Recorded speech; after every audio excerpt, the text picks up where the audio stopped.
Welcome to the Wrestling Family Talk Show. I'm Ron. I'm Ashley. Now, this talk show here, this is our first episode. It's something that we're trying to do together as a family. It's me, my wife, and our two children to kind of make memories, to talk about wrestling. In fact, we're going to be talking about AEW wrestling the past few weeks. It's a show that has kind of brought the family together. We sit there, we watch it together. We have our favorites, we have our non favorites. But before we even get into what we think about AEW wrestling, let's talk about when and how we got into wrestling.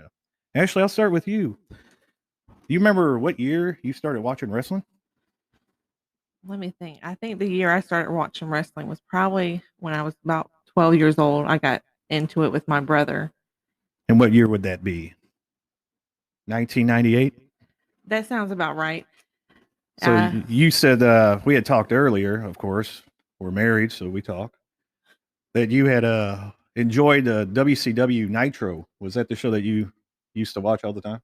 Yeah, that's what it got me into it. I started watching with my brother. Was there any particular wrestlers that you were fond of while you watched that show? I think some of the wrestlers I really enjoyed watching was Goldberg, Kidman. Those are ones that kind of drew me in. I even liked Diamond Dallas Page.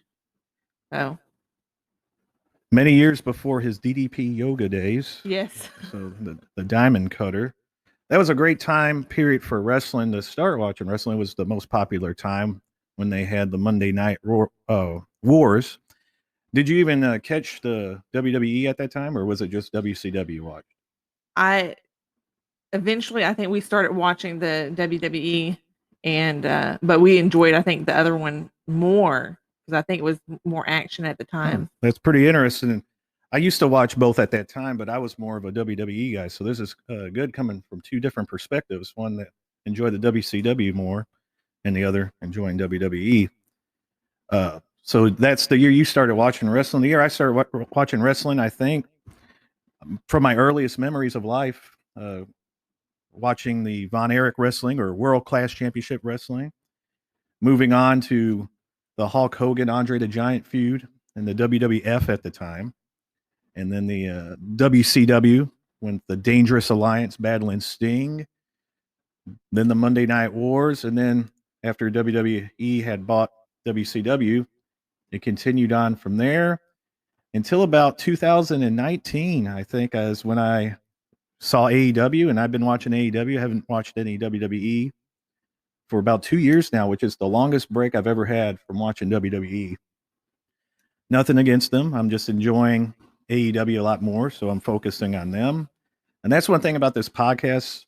We will say our piece. We will be honest, but we're not here to bash any wrestlers or any company. Everybody does their job well in whatever particular way they want to do it. But we're just here as fans, and what we enjoy is what we enjoy. But we will let you know if we don't enjoy something. We won't go too in depth and bash them, but we'll say, we weren't kind of feeling that portion of the show. And the reason I bring that up is because last night's show was kind of a downer to both of us. The past few weeks have been good, and you're gonna have shows like that. I feel like maybe that show last night was just a filler because there's so many rumors going around right now about CM Punk and Daniel Bryan and Bray Wyatt, seeing if they're coming in. So I think last night it got the point across with Malachi Black. Yeah. It with Jericho continuing his feud with MJF. And then the Adam Page part, we're kind of in a down part on that. He lost a couple weeks ago, lost his chance for the title. So you're kind of feeling down. We were up on Adam Page there. Now we're in that down period. I'm sure they got something big planned for him, stretching that storyline out more. But let's talk about the positives. Let's start off. What was it? About 4 weeks ago, we really enjoyed that show. Yes. That was on TV. That's when Adam Page was going strong. We had the Lucha Brothers were featured.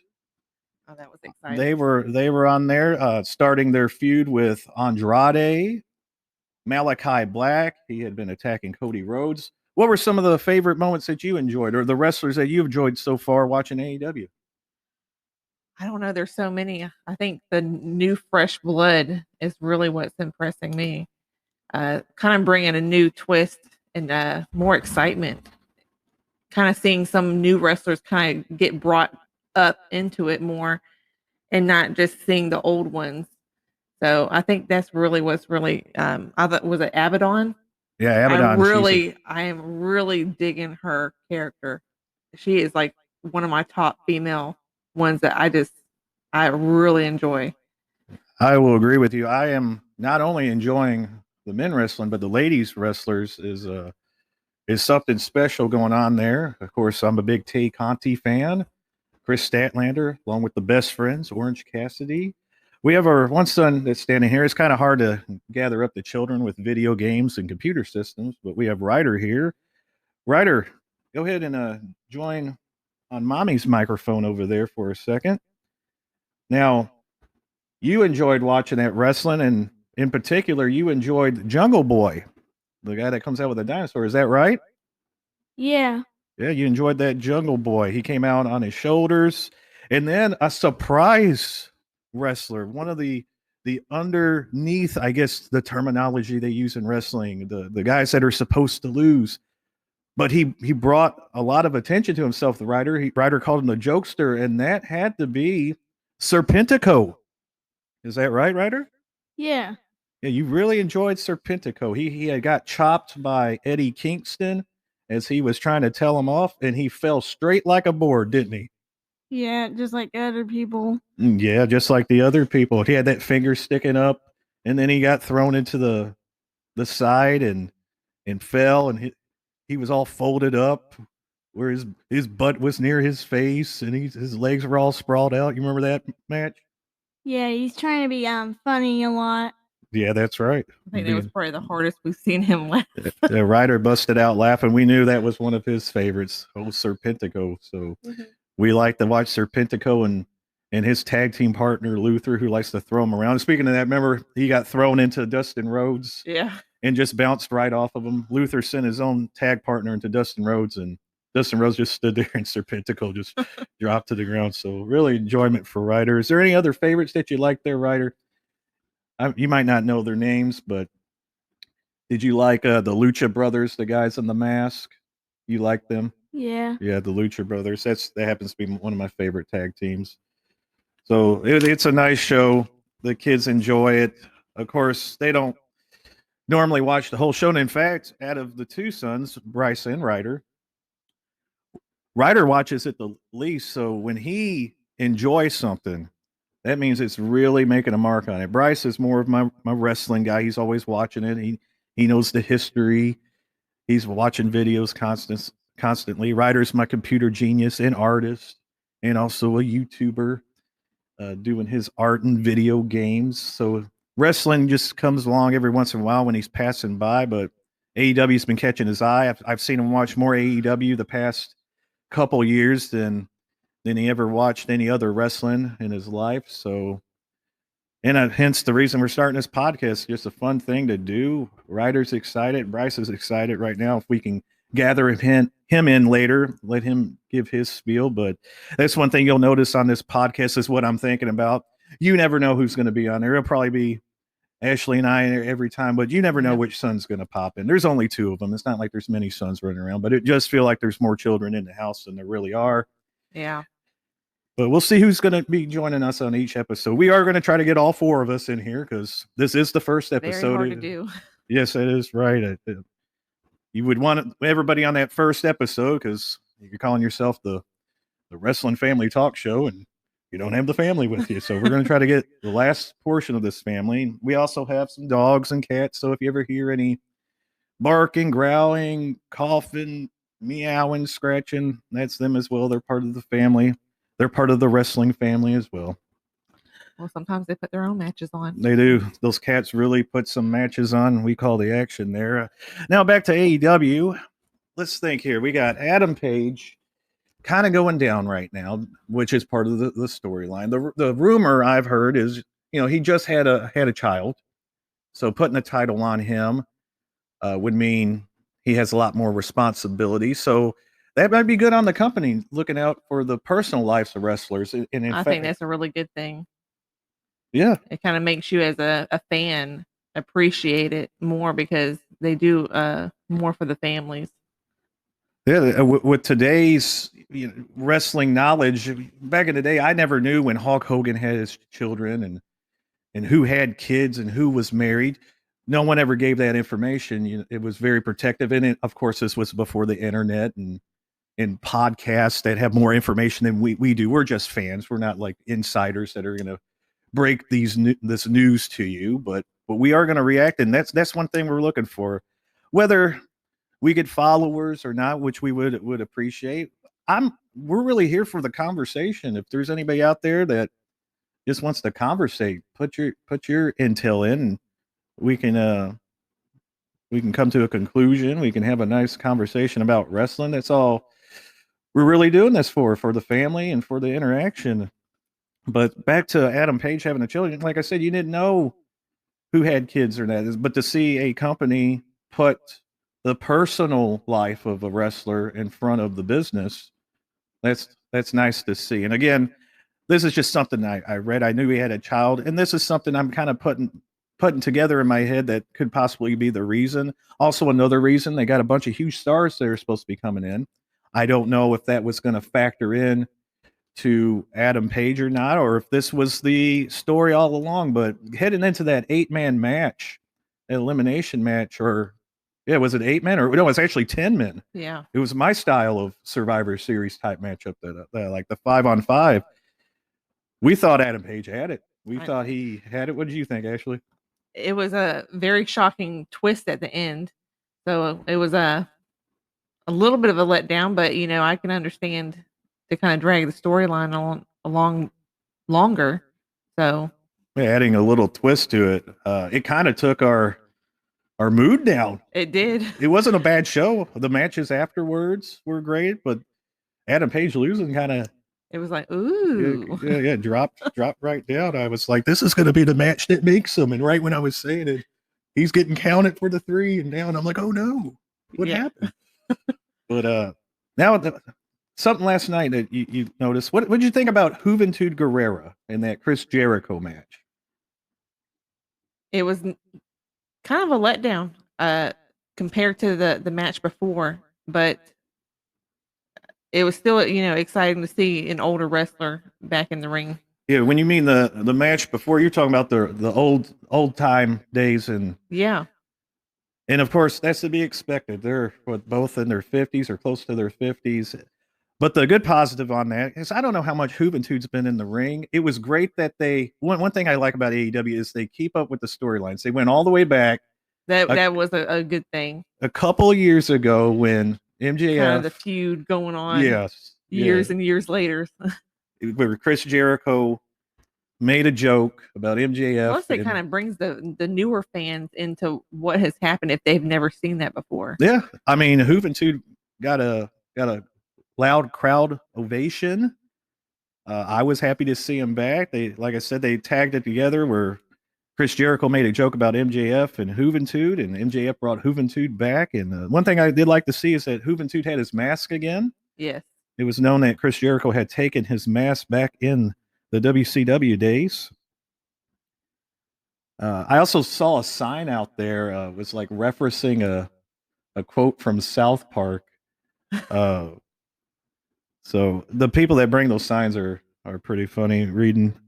I know Ryder brought our attention. There was just a face of I think it was just a regular person. I don't know who it was, but he was just cracking up and made us pause the video, point out who had the sign of a person's face. So we were really enjoying the crowd. One of the highlights of the match was the walls of Jericho. That was a pretty good one. Off the top rope. Something kind of unexpected. It was unexpected because I thought they had messed up. I thought they had slid. I was like, oh no. Yeah. But then he locked it in because the stipulation was Jericho had to win with a top rope maneuver, which he did. So last few weeks have been great. Anything else that last night that piqued your interest or the past few weeks? What was it? The match last night with the 3-on-3. Oh, yes. It was at first it kind of started off slow, but then once it got Right towards the after, middle and towards the end, it kind of just brought your mood back up, and I was dying. I loved it. I loved the reaction of how they were, especially with Sting. Amazing.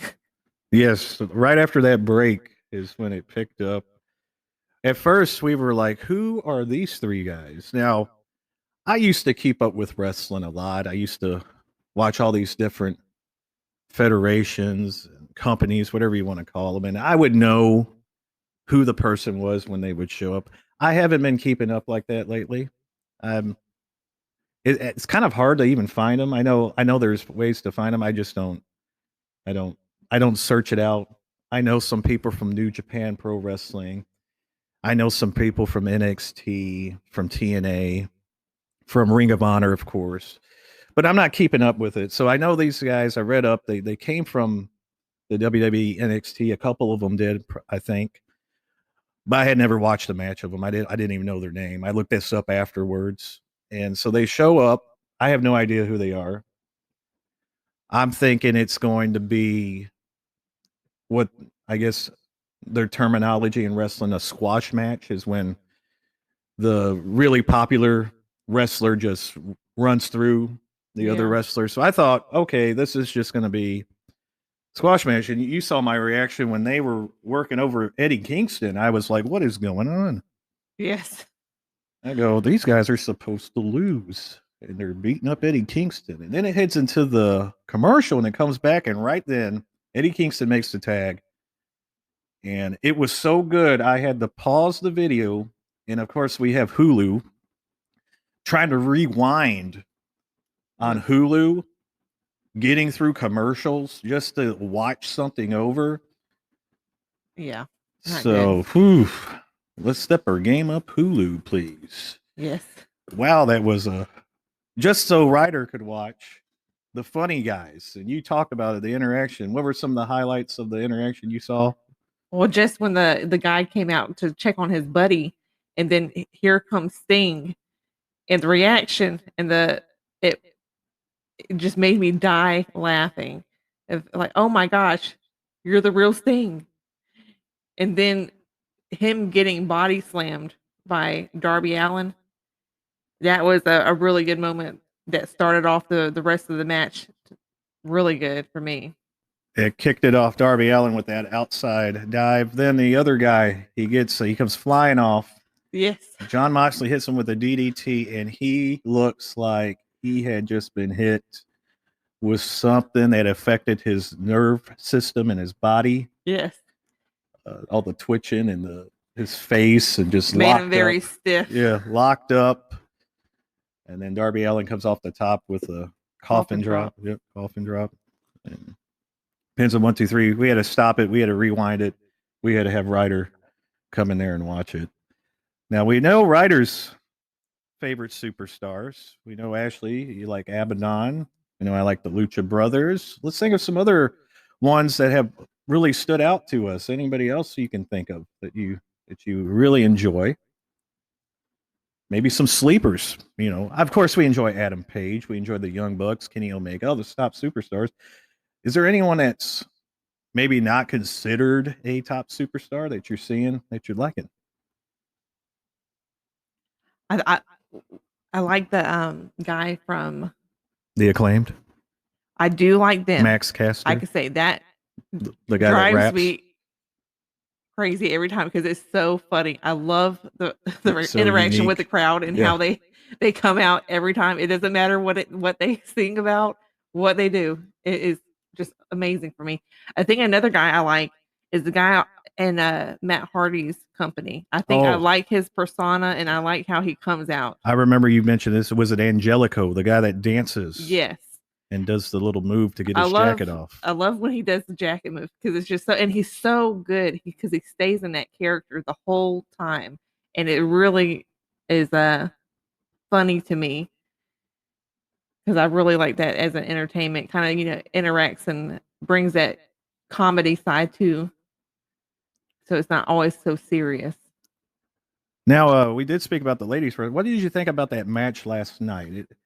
To me, it felt like let's give the bunny, let's give Layla Hirsch a reason to fight.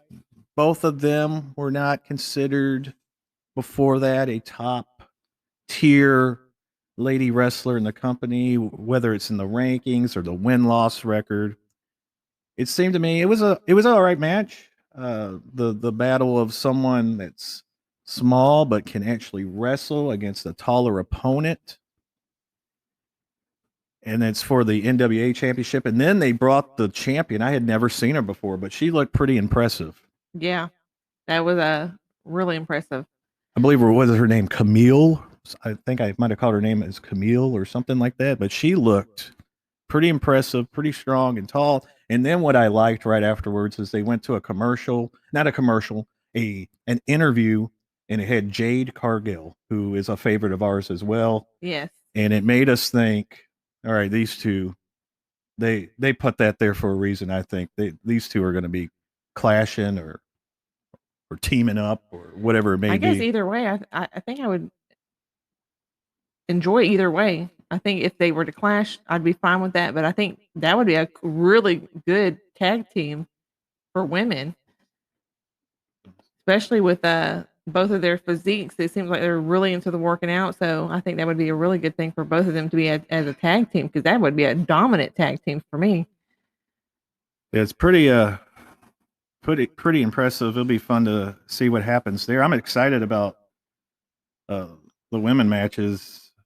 We got Chris Statlander. She's going to be going against Nyla Rose next week. They kind of teased that during that match. I like that. I like that little subtleness of, okay, they have a confrontation. Now they have a match. Every match, it seems on AEW, it's just not thrown there to have it. There's a purpose. There's a meaning. There's a reason. Well, it's kind of getting me back into actually enjoying the women wrestling again, part of it, because for me, I used to really enjoy the back in the day how women wrestled and how the storylines with them. Yeah, I think you mentioned before Trish Stratus, Lita days, China. Yeah, Jackie.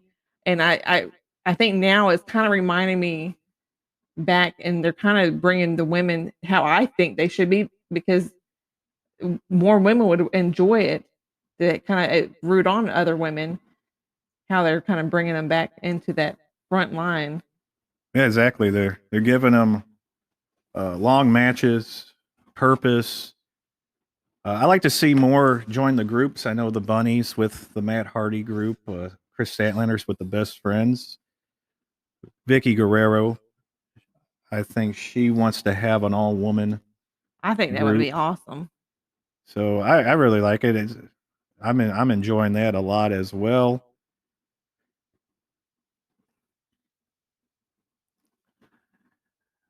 Now, what I'm thinking of is, what does the future hold for Bray Wyatt? I guess that's the $1 million question. And the reason I bring that up is because the moment we heard Bray Wyatt had been released, we first thought of Abaddon. Yes. We first thought of Abaddon as a perfect person to be what he called was Sister Abigail. Yes. And maybe he won't be able to use Sister Abigail, but Sister Abaddon is not too far off. And that's even if Bray Wyatt even joins. But that was my first sight. It's funny. That's how good the women wrestling is. When Bray Wyatt's released, I'm not sitting there thinking of who he could fight that's a guy. I'm not sitting there thinking, who could he bring in as a group with himself? I first think of Abaddon because she's so cool. Yeah. I like her. I like Abaddon a lot. Stays in that character. Yes. Has that nice, scary look, the intimidation, but can also be funny. If you watch some of the blogs, especially the Sammy Guevara one, the interaction she had with Peter Avalon. Yes, that was. Oh my gosh, it had me crackling so bad. So Peter Avalon's there. He's saying he's got a new crush. It's the woman in red. and his friends, the wingmen, they're listing all these ladies off that have something to do with red hair, or their name is like Red Velvet, or they have a red dress. But when they Whatever. panned over to her, it was that was Abaddon. that was priceless. So then the wingmen, being the term the wingmen, they go over there. They try to tell Abaddon that Peter Avalon likes her, and as they do it, she starts mucus of green comes out of her mouth, and they're like, "Oh!" They go back over there, and it was just funny. So, Well, the look that he had when they looked back was a funny moment. The peace and love with Abaddon, it's great. So it was funny, but the thing is, she stayed in character. She didn't do anything else than what she always does, but it was the context of when she did it that made it funny. That's what you miss in wrestling. The thing about wrestling is those subtle, funny moments where the person's still in character, but they set it up that person doesn't have to change a thing. Yes. So I really enjoyed Abaddon. But what we're going to do is we're going to take a break here. We're going to click off. We're going to try to get Bryce in here to finish this off on our first episode. It's going pretty well so far, I think. I think so. I'm enjoying it. We have a lot of things planned. We had already made a video prior to this. This is our first time trying the 2 microphones out. We had 1 microphone, the first one we did. So when we release that one, you'll notice a big difference. And we had a sick dog on there, and we could still hear in the background here. She's almost over it. She's almost over it, but here she comes. But yeah, so we're having a fun time. We're going to try to grab Bryce. See there she is. There she is, coughing it up with her. Well, she's making her own little spiel in here. She's a little sick. Ryder let her in. She's like, "You're doing a podcast? I want to join too." So it's a family podcast. You never know what's going to happen on the Wrestling Family talk show. We're going to try to get Bryce in here, get his favorite wrestlers, his favorite moments of AEW. Then we'll wrap it up. We'll do some editing. There she is again, letting it out. Post these things. Start a conversation. If not, we're going to continue to do this because it's fun. It's fun with the family. Yes, I think it is. And now we're back with the Wrestling Family Talk Show. And I think we have Bryce here now. Yeah, we have our other son, Bryce. He's or I should say, why am I taking just sole custody of this child? I know. What's going on Our here? wrestling guru, Bryce. Now, you enjoy AEW. Let us know, let everybody know who your favorite wrestlers are that are on AEW, or in general, any other wrestler that you like from the past as well. What's one of your favorite ones? I like Chris Jericho, John Moxley, Lance Archer, Cody Rhodes, Dustin Rhodes, Orange Cassidy. Are those some of the ones that you like from AEW right now? Yeah. What about any ones from the past? Who were some of your favorite wrestlers that you've seen on TV, or you always watch them on YouTube? Any favorites from back in the day? AJ Styles and Evan Bourne. AJ Styles and Evan Bourne. He still doesn't believe me when I tell him that Evan Bourne is Matt Sydal in AEW. He's all shocked. We were playing WWE 2K19 the other day, and I'm downloading all these AEW wrestlers. I download Matt Sydal. He's like, "Where's Evan Bourne?" I go, "You're looking right at him." Yeah. But what did I have to do? I had to download an Evan Bourne because he just does not believe me that's the same person. That just lets you know Matt Sydal changing up that character so well that people aren't recognizing that he was the Evan Bourne in WWE. He's not. He's not. That's funny. But yeah, AJ Styles. Now that's a wrestler that if he went to AEW, He would be good. oh wow. Yeah. Wow, he's been a favorite of mine for many years. Obviously, Bryce And likes Finn him. Balor. And Finn Balor. If those two went, They and could who team else? up. Well, they could team up with Lou Gallows and Carl Anderson. Yeah, form the Bullet Club Yeah. again. Yeah, yeah, they're kind of doing a tease with the Bullet Club. That'd be something if they got those wrestlers. But if not, there are plenty of other superstars that they're Yeah, grabbing. like Jeff Hardy. Yeah, Jeff Hardy with Matt Hardy being Now, that there. would be a favorite of mine. 'Cause I really enjoyed the Hardy Boys when they were together. You have the rumor about Ric Flair makes you wonder about again Woo! the women's division if Charlotte may join, because I believe she's either married to or dating Andrade, from what I believe. So if they get her dad, her significant other, is she going over there? You know, yeah, Charlotte Flair. That'd be something else. You know, I think Ric Flair would actually do really good in this environment. Oh, I tell you what, I would go crazy. him if Ric Flair comes, Jay Lethal's got to come with him. Oh my gosh, yes. The funniest thing I've ever saw. That was the greatest moment of TNA's history. Yes, that was hilarious. I remember watching that with you. The we watched it like it had to be what, over 10 years ago, I think. It Yeah, might have yeah. been. The woo off. The back and forth was you cannot say that you can't die laughing at that back and forth of wooing. Yeah. That's my line. You know, I love that. Yeah, Jay Lethal would do the Macho Man impersonation. I'm a big fan of Macho Man impersonations. Doing the things like that, yeah. Freaking out a little bit. I always love that type of stuff. In fact, I bother my wife a lot, walk around the house. Yes, he's usually never serious, and so I can be asking him a question, and here he is with one of his many wrestling personas or just wrestling personalities, and he comes out and answering me with the Macho Man Randy Savage voice. Getting it done, yeah. I'm freaking out over there. I see you sweating a little bit. Yes, you do. I just enjoy it's something I always enjoyed. Speaking of two wrestlers that, and I'm probably not good at these impersonations, but I just enjoy doing them. The Macho Man voice, and when I was a child, I would always swivel my hips like Ravishing Rick Rude. Yes, I have seen this move as well. You've seen these moves because my kids have them. It's funny. I didn't teach them it. I didn't tell them it.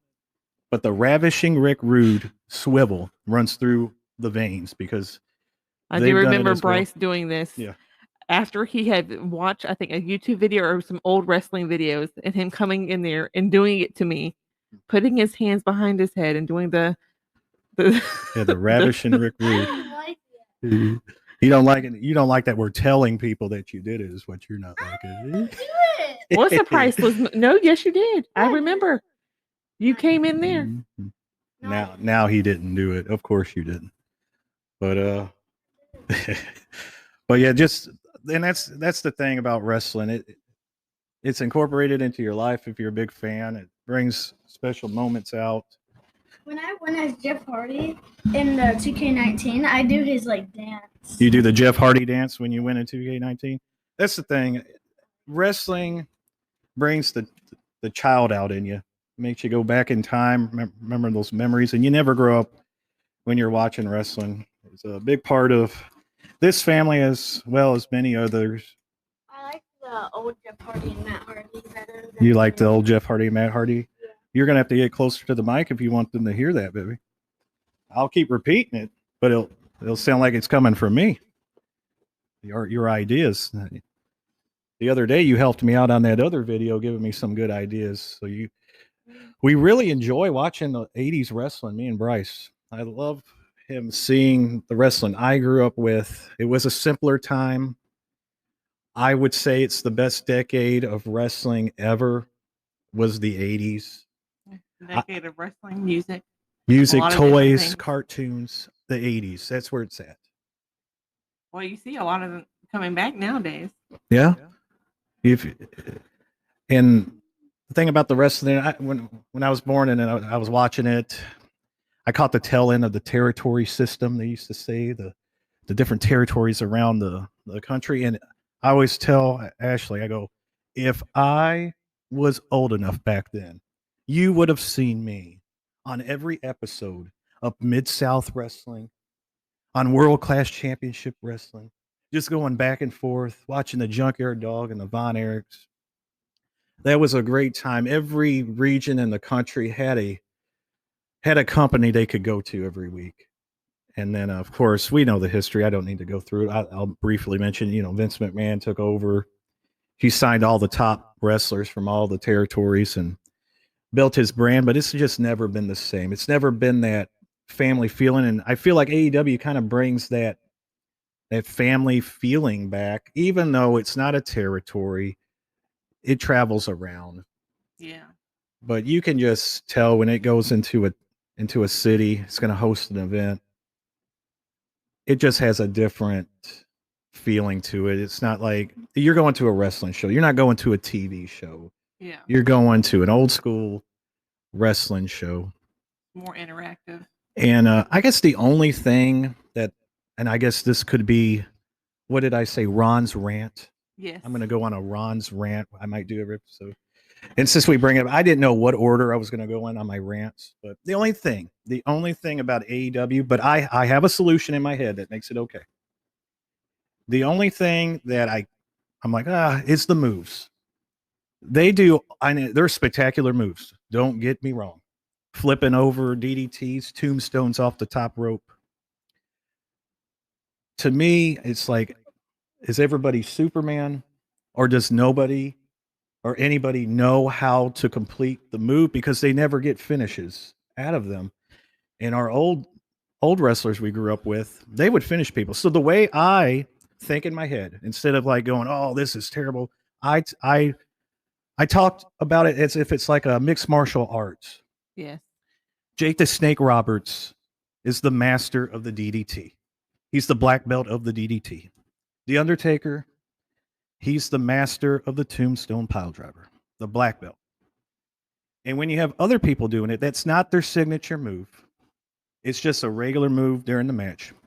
I convinced myself that person is at the white belt level of that move. That when they hit it, that person's kicking out, getting a 2, and they're popping back up. They're not done. That's the only way that I can think, okay, to get through those matches, like I was telling Ashley, sounding like I'm some wrestling guru, wrestling know-it-all. I was like, just because you can do it doesn't mean you should do it. Exactly. If it doesn't fit your character. If I'm coming out as a cowboy and I'm not even thinking of Adam Page at this time. I'm kind of thinking of like Dirty Dick Slater or someone like that, coming out as a cowboy, a Dick Murdoch. Just think of them. If you know them, look them up. Now picture them coming out and then flipping over and doing these flipping DDTs or a moonsault. It just didn't match their character. They could have done it. Maybe they had the ability to do those things. It'd be like Stone Cold Steve Austin coming out and doing a Great Muta moonsault. It just didn't match his character. He was boots, punches. I think sometimes there's too many wrestlers today using all of the same moves, and it kind of doesn't separate them. Yeah, it doesn't stand out, and it kind of makes you immune to the move. Yeah. I remember watching the Great Muta do the moonsault. Thought it was the greatest thing I ever saw. Or even better, one of my favorites, Scotty Steiner with the Frankensteiner. Now everybody does, and they don't even call it Frankensteiner. It's the Frankensteiner. Yeah. The Hurricanrana. It's the Frankensteiner. And when he did it, it was awesome. And then, of course, the most recent one was about 15 years ago, when Petey Williams in TNA was doing the Canadian Destroyer, which is the flipping pile driver. Now everybody does it as their second move in the match.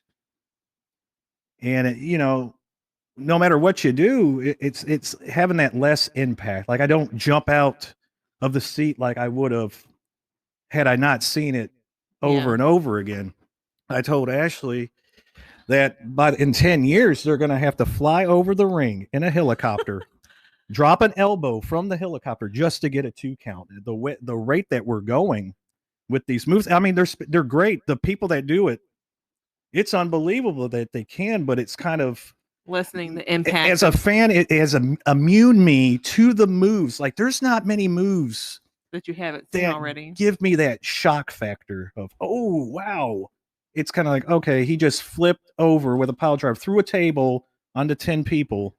And I'm kind of like, and then everybody just pops up. I remember when Terry Funk put Ric Flair out for almost a year with a pile driver on the table that didn't even break.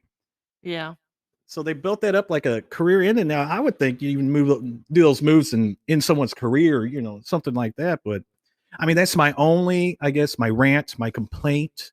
But I had a workaround because I've always been a person. If you have an issue with something, don't just whine about it. Bring a solution, an idea to fix it before you say something about it. And I did. I said, you know what? In my head, the individuals that are performing these moves are not at the black belt level of the DDT, of the Tombstone Pile Driver, as Jake the Snake Roberts and The Undertaker. And that's why they're only getting 2 counts or not even going for a cover after hitting those iconic finishing maneuvers. And that's the end of my rant. I don't want it to take over the podcast. There's enough of that going around anyway. So, all right, now back to positivity. We had Bryce on, we had Ryder on. It feels good doing this. It does. It's a fun thing. I've always sat here and had all these thoughts about wrestling. We would watch wrestling, then we would have these conversations. We've had these conversations, and then I finally said, Let's do it. Let's record it just for ourselves, just for the kids to have down the line to remember, hey, remember when we had that podcast? And they're just going to get older and give more. They're not going to run off like Bryce did. He said his piece and he ran off. They might get, if we continue this. Span of kids nowadays. Yeah, if we continue this, maybe, who knows how long we're going to do this, but they get older, they sit around a lot longer, they start leading the charge. And it's a great exercise to speak into a microphone, nice exercise. Get comfortable. You never know when you're going to need it. Getting comfortable talking to individuals, but we appreciate any listeners out there that may have listened to this. If you want to join the conversation, comment below. Let me know any ideas that you have about wrestling, anything you liked or disliked about the podcast or ideas. We're up for anything. That's up for a conversation. Nice conversation, but we appreciate you all listening to the Wrestling Family Talk Show. And we will hopefully see you next time. Bye-bye.